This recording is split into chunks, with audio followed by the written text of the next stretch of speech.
Votre préoccupation, elle est légitime.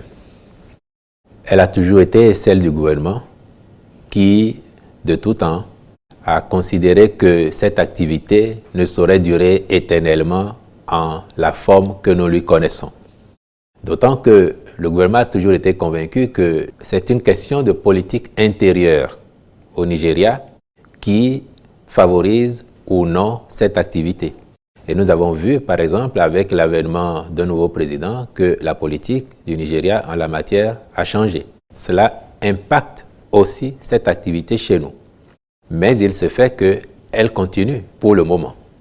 Sauf que ce gouvernement avait déjà pris la mesure de la situation depuis quelques années, à telle enseigne que depuis au moins 2 ans, je peux vous le dire, des séances de travail sérieuses ont eu lieu. La prospection a eu lieu hors de notre pays pour identifier des fabricants potentiels de mini-stations qui pourraient convenir à notre environnement afin que les acteurs soient reconvertis dans le secteur formel. Et pour tous ceux qui sont attentifs dans la ville de Cotonou notamment et environ, ils ont dû remarquer depuis quelque temps que sur certains axes, devant certaines devantures, il y a des socles en béton qui sont posés. C'est précisément parce que le gouvernement travaille sur la question que le comité qui est à pied d'œuvre a identifié en lien avec les mairies les endroits où les mini-stations pourraient être posées. Et je peux vous dire aussi que sur au moins 5000 mini-stations que le gouvernement avait décidé de commander, nous avions déjà réceptionné 2000 au moins, pour lesquels le travail d'étalonnage était en cours, lequel a été achevé, ainsi que le compte-rendu vient de l'indiquer la semaine dernière seulement. La société qui est en charge de ça a travaillé avec les maires des communes concernées, notamment les maires des communes du Grand Okoué, qui vont avoir dans la première phase le déploiement de ces mini-stations, ainsi que les communes dans lesquelles, à ce jour, il n'y a pas de station-service formelle identifiée. Donc, cette conjoncture malheureuse qui fait que nous avons perdu des concitoyens, mais aussi nos voisins de l'Est en ont perdu, et je m'incline à nouveau devant leur mémoire, cette conjoncture négative vient indiquer que le gouvernement a eu raison d'anticiper sur cette question et d'envisager déjà des mesures pour sécuriser cette activité, mais surtout pour formaliser le secteur et faire en sorte que nous n'assistions plus à ce spectacle dans notre pays, que les conditions de conservation et de distribution des produits pétroliers soient de nature à assurer la sécurité aux acteurs, mais davantage à l'ensemble de la population. Depuis ce samedi, l'équipe gouvernementale en charge de la question a multiplié les rencontres avec les acteurs pour s'entendre avec eux définitivement sur la nécessité, je dirais l'impératif de passer à la formalisation, de réorganiser le circuit de la distribution afin que, encore une fois, cela ne se produise plus. Et pour le point qui a été fait au gouvernement, ces acteurs sont aujourd'hui assez bien disposés à accompagner cette dynamique de formalisation et de sécurisation de l'activité de distribution de produits pétroliers.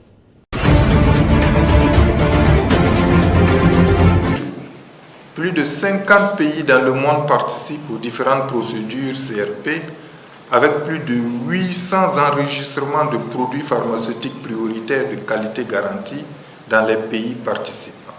Cependant, ce chiffre reste faible dans la zone francophone avec 13 pays de la région francophone qui ont signé l'accord de participation à la CRP pour les médicaments et vaccins, à la différence de 4 pays qui ont signé la CRP pour les dispositifs médicaux de diagnostic in vitro.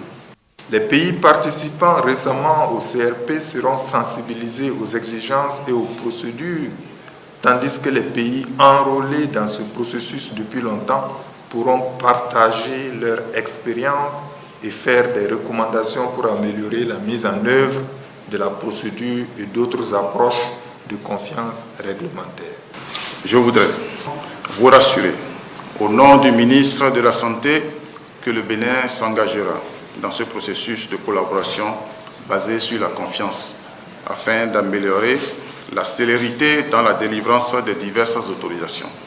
C'est pourquoi je voudrais particulièrement me réjouir de la tenue de cet atelier ici à Cotonou dans la perspective de convaincre les pays encore sceptiques et d'apprendre des expériences des États déjà engagés dans ces mécanismes.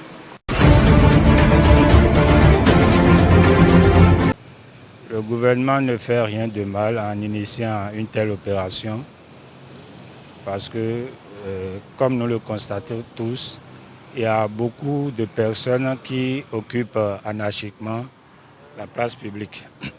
Et depuis l'avènement du régime en place, on a constaté qu'il y a un travail d'assainissement qui se fait au niveau de la ville.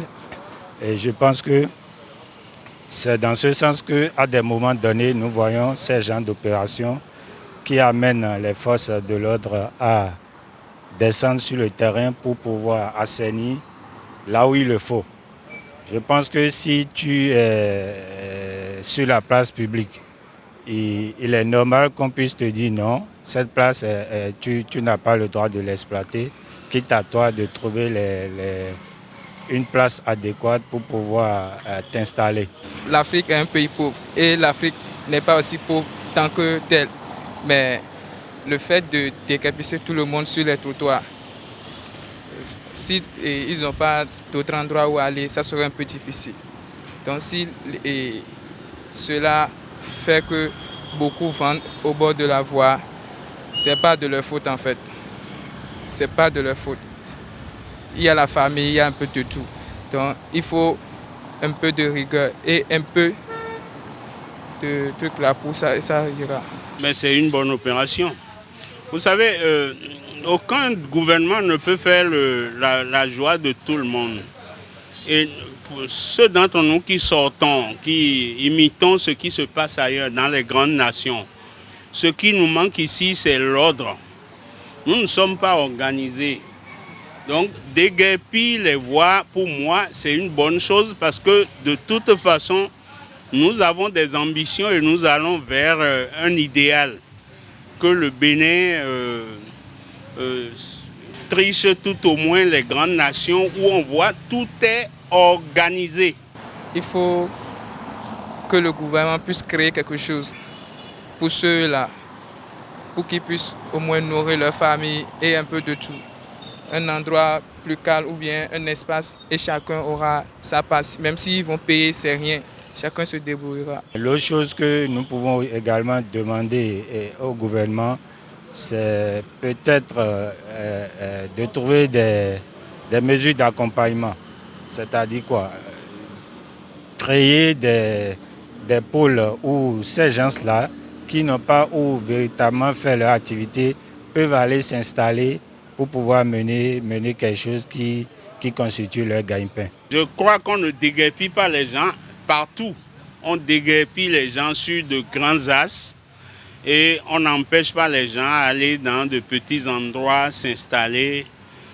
Il faut quand même que nous ayons l'ambition d'avoir un Bénin grandi, un Bénin dont l'image fait la fierté de tous ses fils. Donc, déguerpir pour moi n'est pas un problème. Je crois que c'est dans la logique de l'émancipation de notre État. Il faudrait que les téléspectateurs sachent une chose. Maouloud n'est pas une fête. Maouloud, certains pourront l'appeler une commémoration. Parce qu'en réalité, Maouloud, ça veut dire la naissance.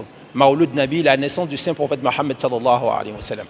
Or, par le passé, les gens nous ont fait savoir que le 12 Rabi'ul Awwal, c'est-à-dire le 12e jour du 3e mois lunaire dans lequel nous sommes, est né le saint prophète Mohammed sallallahu alayhi wa sallam. Erreur. C'est la date du décès du Mohammed sallallahu alayhi wa sallam. Mais tellement cette information a été répandue sur tout le territoire que chaque 12 de Rabi'ul Awwal, les gens pensent commémorer la naissance du prophète Mohammed sallallahu alayhi wa sallam, alors qu'en réalité, c'est la date du décès de ce dernier. Alors, pour ceux qui pensent que c'est une fête, j'aimerais rapidement leur dire que ce n'est pas une fête puisque Mohammed de son vivant, le prophète Mohammed sallallahu alayhi wa sallam de son vivant, ne l'a jamais fait. Il n'a jamais fêté Maouloud Nabi. Qu'est-ce qu'il faisait? Mohammed jeûnait les lundis et jeudis. Et quand les Sahaba, c'est-à-dire ses compagnons, lui ont demandé, nous avons remarqué que tu as l'habitude de jeûner lundi, jeudi. Pour quelle raison? Il a simplement répondu que je suis né un lundi, alors pour être reconnaissant envers le Créateur, je jeûne les lundis. Les lundis, jeudi, pourquoi? Parce que c'est les 2 jours où les anges ramènent nos actions vers le Créateur des cieux et de la terre. Alors, lorsque celui que vous prétendez célébrer ou fêter son anniversaire même ne l'a pas fait et qu'il a choisi le lundi pour jeûner, il serait mieux pour la communauté musulmane de jeûner ne serait-ce que le lundi et le jeudi et de ne pas attendre le 12 Rabiul Awwal. Alors, la beauté spirituelle de la chose telle que vous l'avez demandé, c'est vrai. Vous allez retrouver des gens dans les mosquées en train de chanter, en train de danser. C'est là où le bas blesse. Les chants, les danses le jour de Mawlud, on aurait pu encore réunir la communauté musulmane ou ces personnes-là qui ne savent absolument rien sur le saint prophète Mohammed sallallahu alayhi wa sallam, leur parler de sa vie, comment est-ce qu'il a mené sa vie, comment est-ce qu'il a mené le combat en 23 ans, comment est-ce qu'il a pu répandre l'islam sur l'ensemble du territoire national. Mais non. Ce que les gens préfèrent, c'est les tambours, les danses, alors qu'en réalité, ça n'a aucun sens dans l'islam. Et je me demande, est-il bien de célébrer la mort de quelqu'un ou de se réunir et penser et pleurer sa mort? Le jour de Mawlud, c'est-à-dire le 12 de Rabiul Awwal, normalement, pour un musulman qui prétend aimer le saint prophète Mohammed sallallahu alayhi wa sallam, il devait quand même faire ce que le monsieur faisait de son vivant, c'est-à-dire jeûner ce jour-là. Alors si nous ne pouvons pas jeûner, le mieux serait de rassembler les gens, de réunir les gens, de leur parler de la vie de ce monsieur, de leur faire découvrir ce monsieur, parce que beaucoup de musulmans ne savent même pas c'est qui ces enfants, combien de femmes a-t-il eux. Les gens ne savent rien de tout cela, leur parler de cela, les bons caractères, ce que le prophète a voulu faire passer comme message islamique, leur parler de cela. Au contraire, ce que nous allons voir, c'est que c'est des chants, c'est des tam-tams, des gens qui viendront donner des cadeaux, des gens qui viendront manger, boire. Si nous pouvons essayer de corriger cela petit à petit, afin que les prochains Rabiul Awwal qui viendront, c'est-à-dire les prochains 12 Rabiul Awwal qui viendront, la communauté musulmane puisse, en lieu et place de la fête, jeûner ou parler du prophète Mohammed à la communauté musulmane, qu'elle soit musulmane ou non, ou les non-musulmans, pour qu'ils puissent savoir, mieux connaître la personne et savoir que vraiment c'est un modèle à suivre. Ce serait quand même bien et génial.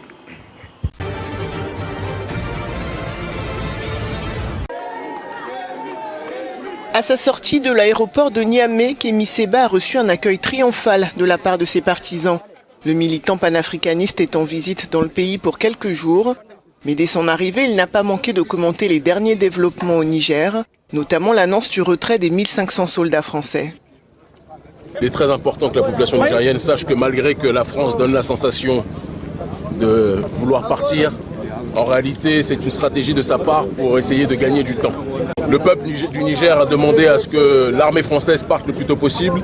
Macron, dans son arrogance, somme toute coloniale, dit que l'armée française partira d'ici la fin de l'année, comme si c'était à lui de décider quand est-ce que le colon devait plier bagages. L'annonce du départ des troupes françaises a été saluée par de nombreux Nigériens qui manifestaient ces dernières semaines contre la présence militaire française. Même si elle semble de moins en moins probable, la menace d'une intervention armée de la CEDEAO plane toujours sur le pays. Les dirigeants de la CEDEAO veulent continuer, plus que jamais, à menacer le Niger, veulent attaquer le Niger, commettent un crime contre l'humanité en imposant des sanctions inhumaines contre la population du Niger. Nous devons nous mobiliser parce que la guerre est en train de continuer. C'est une guerre économique, c'est une guerre d'asphyxie et nous devons tous être présents pour résister. C'est pour cette raison que nous sommes venus à vos côtés, pour vous rappeler que le Niger n'est pas seul. Concernant le calendrier du retrait des troupes françaises, le gouvernement nigérien a rappelé qu'il devait être établi d'un commun accord avec Paris. Les États-Unis, qui disposent de 1100 soldats au Niger, ont indiqué de leur côté réfléchir à un éventuel retrait.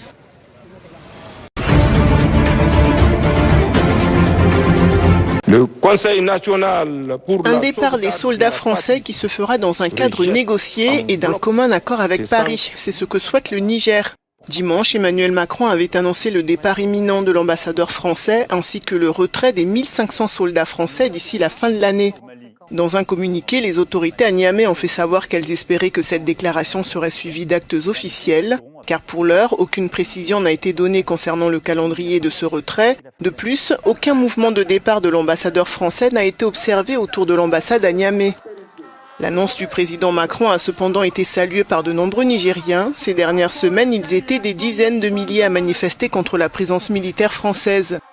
Concernant la future destination des troupes françaises, plusieurs options sont possibles, comme le Tchad, voisin du Niger et qui accueille déjà l'état-major des forces françaises au Sahel. En attendant, même si elle semble de moins en moins probable, la menace d'une intervention armée de la CEDEAO pour libérer l'ancien président Mohamed Bazoum plane toujours sur le pays.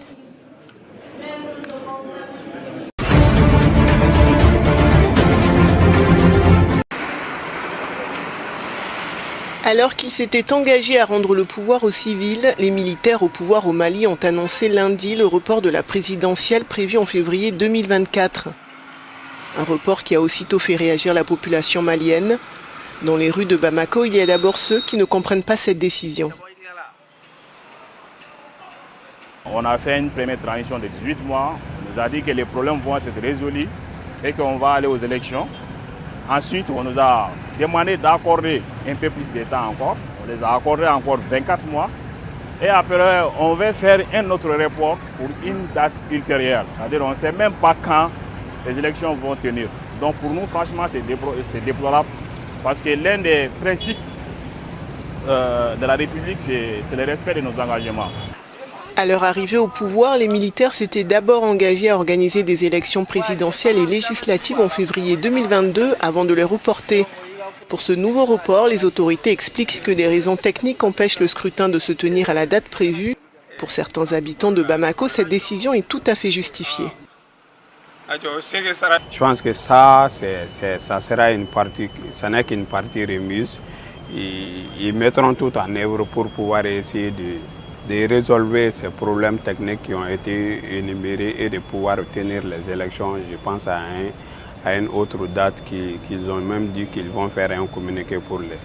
Mais maintenant, le plus important maintenant, c'est de pouvoir prendre la langue avec la communauté internationale, les partenaires, et essayer de s'appuyer sur des arguments aussi puissants, forts que ça, pour pouvoir nous éviter éventuels problèmes et sanctions et autres. Au-delà de l'annonce de cette décision, il est peu probable de pouvoir organiser des élections en ce moment. Il y a trop d'instabilité dans le pays. Depuis plus de 20 ans, le nord du pays est en crise. Le colonel Assimi Goïta ne pourra jamais résoudre ce problème en un an. Soyons raisonnables. La CEDEAO, qui avait levé ses sanctions après la mise en place d'un calendrier électoral fixant la présidentielle à février 2024, n'a pas encore réagi publiquement à ce report.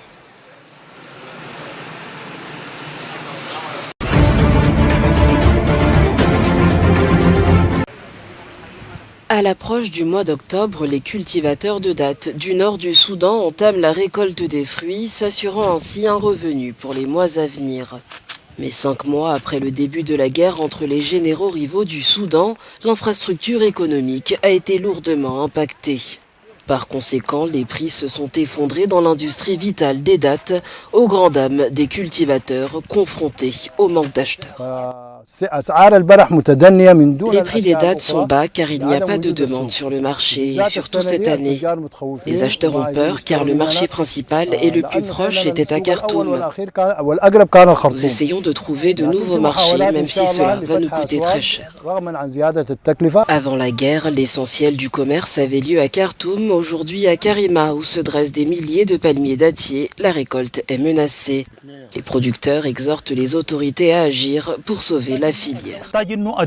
Nous avons besoin que le gouvernement soutienne les agriculteurs et nous fournisse des conseils agricoles pour permettre l'utilisation de méthodes scientifiques dans l'agriculture, y compris la récolte et le stockage, afin de garantir une production de haute qualité.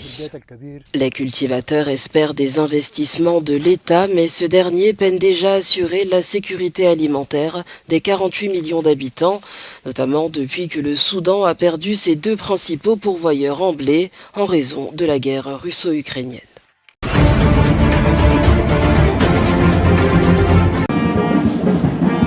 Le comité exécutif de la CAF, l'instance africaine de football, se réunira mercredi au Caire en Égypte avant une conférence de presse de son président, le Sud-Africain Patrice Motsepe, au cours de laquelle il annoncera l'identité des pays hôtes des éditions 2025 et 2027 de la Coupe d'Afrique des Nations.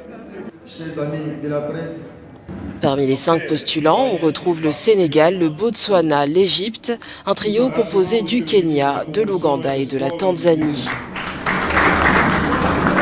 L'Algérie figurait encore sur cette liste lundi, mais contre toute attente, le pays a annoncé ce mardi le retrait de sa candidature à l'organisation des éditions 2025 et 2027.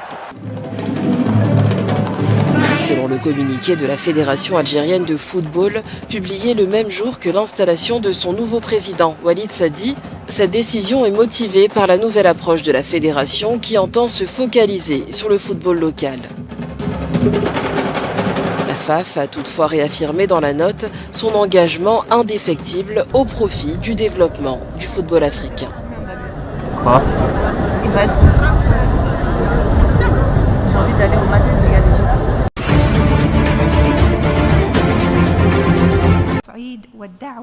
Les représentants marocains et algériens se sont pris à partie mardi lors de l'Assemblée générale de l'ONU concernant le Sahara occidental, considéré comme territoire non autonome par les Nations Unies.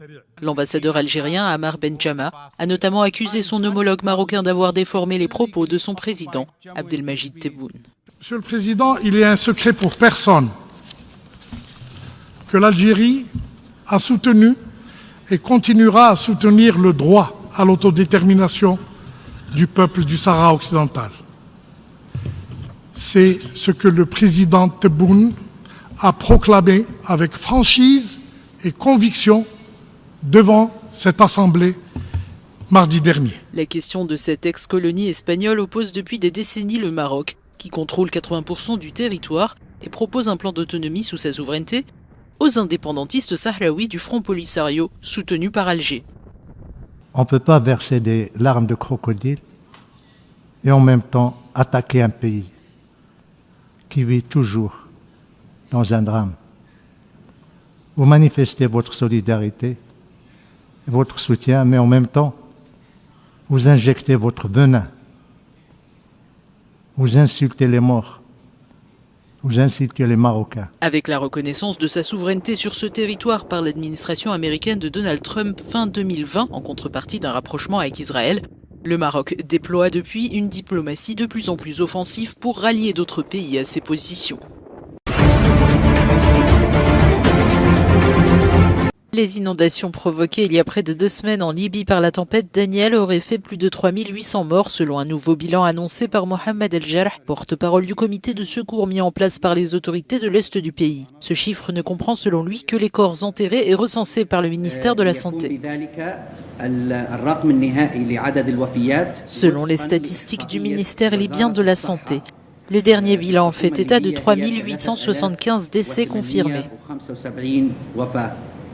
Le comité de secours précise que ce chiffre est largement sous-estimé car il ne comptabilise pas les corps enterrés à la hâte par les habitants dans les premiers jours qui ont suivi la catastrophe. Le Bureau de coordination des affaires humanitaires des Nations Unies et la Croix-Rouge libyenne maintiennent que le bilan s'élève à 11 300 morts. Selon le procureur général libyen El Sadiq Al-Sour, les 2 barrages n'ont fait l'objet d'aucune maintenance alors que des fissures avaient déjà été signalées il y a 25 ans. 16 personnes ont été entendues par une commission d'enquête. 8 responsables ont été placés en détention provisoire, dont le maire de Derna, Abdelmonem El Raiti.